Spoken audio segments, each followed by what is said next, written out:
Les Nuits blanches de Dostoïevski racontent comment 4 nuits ont suffi pour donner à un homme solitaire l'espoir d'être aimé, puis lui briser le cœur. L'histoire se déroule à Saint-Pétersbourg, pendant une période particulière de l'année. Au début de l'été, dans cette ville du nord de la Russie, le soleil se couche très tard. Même pendant la nuit, le ciel reste légèrement éclairé. C'est pour cette raison que l'on parle de nuit blanche. Dans cette ville vit un jeune homme dont nous ne connaîtrons jamais le nom. Il est le narrateur de l'histoire. C'est un homme très solitaire. Il habite depuis 8 ans à Saint-Pétersbourg, mais il n'a presque aucun ami. Il connaît les rues, les ponts et les maisons de la ville, mais il connaît très peu les personnes qui y vivent. Il passe une grande partie de son temps seul, dans ses pensées. Il imagine des conversations qui n'existent pas. Il rêve d'une autre vie, remplie d'amitié et d'amour. Mais dans la réalité, il n'ose pas aller vers les autres. C'est pour cette raison qu'il se présente lui-même comme un rêveur. Un jour, les habitants de Saint-Pétersbourg commencent à quitter la ville pour passer l'été à la campagne. Le rêveur les observe partir avec leur famille et leurs amis. Il a l'impression que tout le monde l'abandonne. Personne ne lui a proposé de partir. Personne ne semble même remarquer sa présence. Il se sent encore plus seul que d'habitude. Un soir, il décide de marcher longtemps dans les rues. Il quitte le centre de la ville et arrive près de la campagne. L'air est agréable et le ciel reste clair malgré l'heure tardive. Pour la première fois depuis plusieurs jours, le rêveur se sent plus léger. Il chante et regarde le paysage. Puis il retourne vers Saint-Pétersbourg. Près d'un canal, il remarque une jeune femme. Elle est appuyée contre la barrière et regarde l'eau. Elle porte un joli chapeau jaune et un manteau noir. Le rêveur comprend qu'elle est en train de pleurer. Il veut s'approcher d'elle et lui demander ce qui ne va pas. Mais il n'ose pas. Il n'a pas l'habitude de parler aux femmes. Alors qu'il hésite, la jeune femme commence à marcher. Le rêveur la suit à distance. Soudain, un homme s'approche d'elle et commence à la déranger. La jeune femme accélère, mais l'homme continue de la suivre. Cette fois, le rêveur trouve le courage d'intervenir. Il prend sa canne et s'avance vers eux. L'homme comprend qu'il doit partir. Le rêveur rejoint alors la jeune femme. Elle accepte de lui donner la main et lui permet de l'accompagner. Cette jeune femme s'appelle Nastenka. Le rêveur est extrêmement ému. Pour la première fois depuis longtemps, quelqu'un marche à ses côtés et lui parle avec gentillesse. Il est tellement nerveux que sa main tremble. Nastenka le remarque. Elle comprend rapidement qu'il est timide et qu'il ne représente aucun danger. Le rêveur lui raconte qu'il vit seul et qu'il n'a presque jamais parlé à une femme. Il avoue qu'il passe son temps à imaginer des rencontres qui n'arrivent jamais. Nastenka trouve sa sincérité amusante et touchante. Lorsqu'ils arrivent près de chez elle, le rêveur lui demande s'il pourra la revoir. Nastenka lui explique qu'elle doit revenir au même endroit le lendemain soir. Elle accepte donc de le retrouver. Mais elle pose une condition. Il ne doit pas tomber amoureux d'elle. Elle peut devenir son amie, mais elle ne peut pas lui promettre davantage. Le rêveur accepte immédiatement. Il est déjà heureux à l'idée de la revoir. Cette nuit-là, il rentre chez lui rempli d'espoir. Le lendemain soir, le rêveur arrive bien avant l'heure du rendez-vous. Il attend Nastenka avec impatience. Lorsqu'elle arrive, ils commencent à parler comme s'ils se connaissaient depuis longtemps. Nastenka veut comprendre pourquoi il est aussi seul. Le rêveur lui explique sa manière de vivre. Il passe ses journées à accomplir ses obligations, mais le soir, il se réfugie dans son imagination. Dans ses rêves, il devient une autre personne. Il connaît l'amour, l'aventure et le bonheur. Mais lorsque le rêve se termine, il retrouve sa chambre vide et sa véritable vie. Il comprend que plusieurs années ont passé sans qu'il ait construit de vrais souvenirs. Nastenka l'écoute attentivement. Elle lui dit qu'il ne doit plus vivre de cette manière. Elle lui promet qu'ils resteront amis. Puis elle décide de lui raconter sa propre histoire. Nastenka a 17 ans. Elle vit avec sa grand-mère aveugle dans une vieille maison. Après la mort de ses parents, sa grand-mère l'a recueillie et s'est occupée de son éducation. Mais elle est devenue très protectrice. Elle veut toujours savoir où se trouve Nastenka et ce qu'elle fait. Après une petite désobéissance, sa grand-mère a trouvé une méthode particulière pour la surveiller. Elle a attaché la robe de Nastenka à la sienne avec une épingle. La jeune fille doit donc rester assise près d'elle pendant une grande partie de la journée. Elle lui fait la lecture, travaille et écoute ses longues conversations. Sa grand-mère veut la protéger. Mais pour Nastenka, cette vie ressemble parfois à une prison. Elle ne peut pas sortir librement. Elle rencontre très peu de personnes de son âge.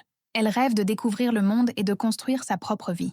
La grand-mère de Nastenka loue également une chambre située à l'étage de leur maison. Un jour, leur ancien locataire quitte cette chambre. Un nouveau locataire vient alors s'y installer. C'est un jeune homme cultivé, poli, mais assez pauvre. Lorsqu'il rencontre Nastenka, il comprend immédiatement qu'elle vit sous la surveillance constante de sa grand-mère. Un jour, il lui fait apporter plusieurs livres. La grand-mère veut vérifier qu'il s'agit de lectures convenables. Elle demande même si le jeune homme n'a pas caché une lettre entre les pages. Nastenka commence à lire les romans de Walter Scott, puis des œuvres de Pouchkine.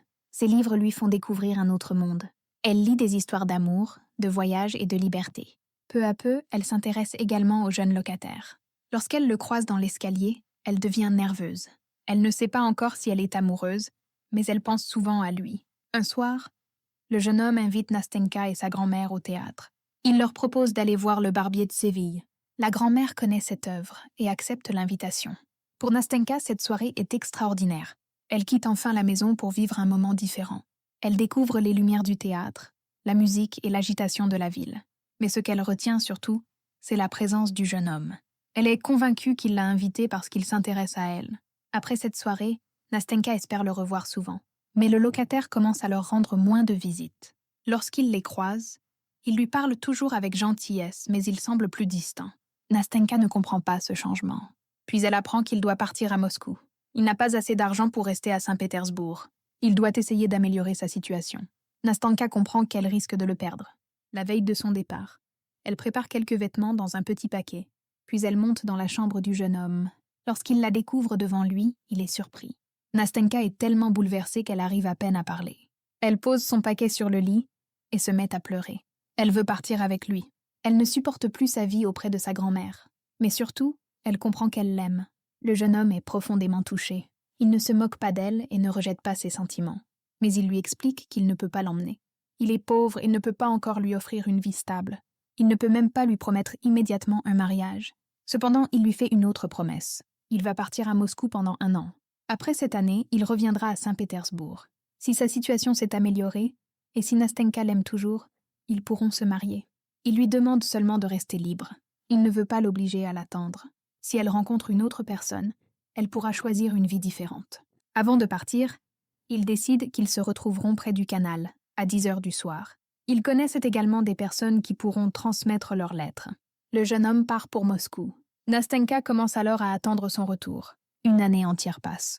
Elle continue à vivre avec sa grand-mère. Elle lit, elle travaille, et elle pense à la promesse du jeune homme. Lorsqu'elle rencontre le rêveur près du canal, l'année d'attente vient justement de se terminer.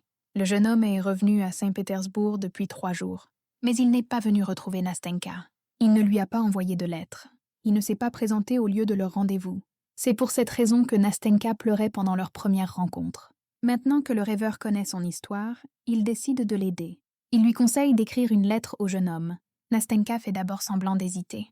Elle ne veut pas paraître trop impatiente, mais elle avait déjà préparé la lettre. Elle la remet au rêveur, qui accepte de la transmettre par l'intermédiaire de leur connaissance. À cet instant, le rêveur comprend parfaitement la situation. Nastenka aime un autre homme. Pour elle, il n'est encore qu'un ami. Pourtant, il continue de l'accompagner et de l'aider. La 3e nuit, ils se retrouvent au même endroit. Nastenka est pleine d'espoir. Elle pense que son bien-aimé répondra à sa lettre ou qu'il viendra enfin la rejoindre. Chaque fois qu'une personne apparaît au loin, elle croit que c'est lui.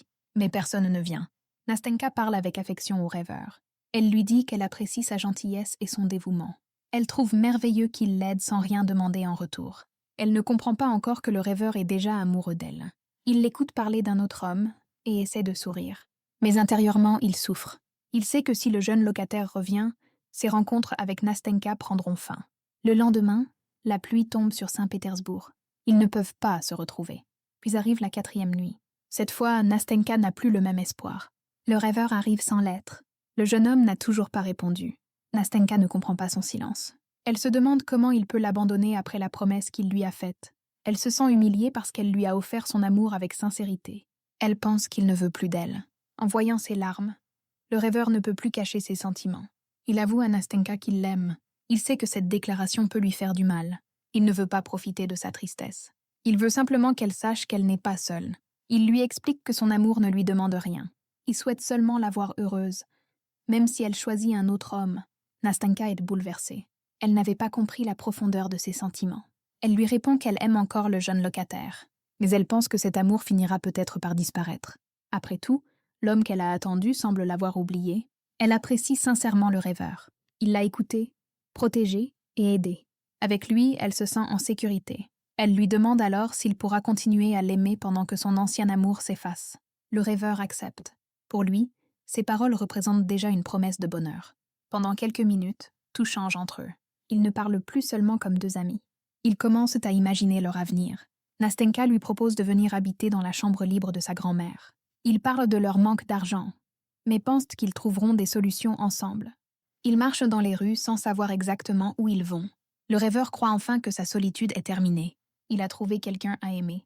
Nastenka commence peut-être, elle aussi, à croire qu'une autre vie est possible.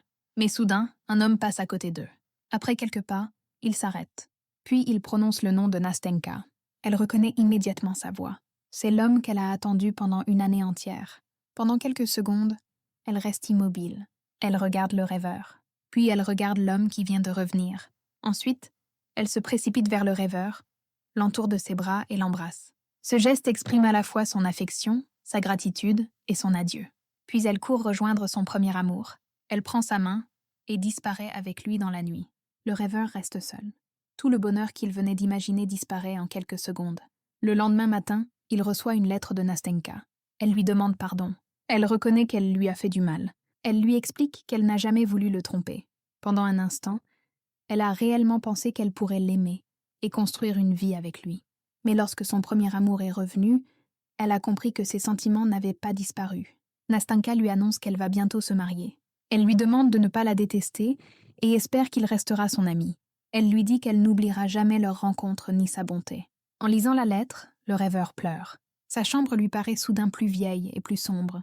Il imagine les années qui vont passer. Il se voit continuer à vivre seul dans le même appartement. Pourtant, il ne souhaite aucun mal à Nastenka. Il refuse de détruire son bonheur par sa colère. Il comprend que les sentiments ne peuvent pas être commandés. Nastenka n'a pas choisi de cesser d'aimer le jeune locataire. Elle n'a pas non plus voulu faire souffrir le rêveur.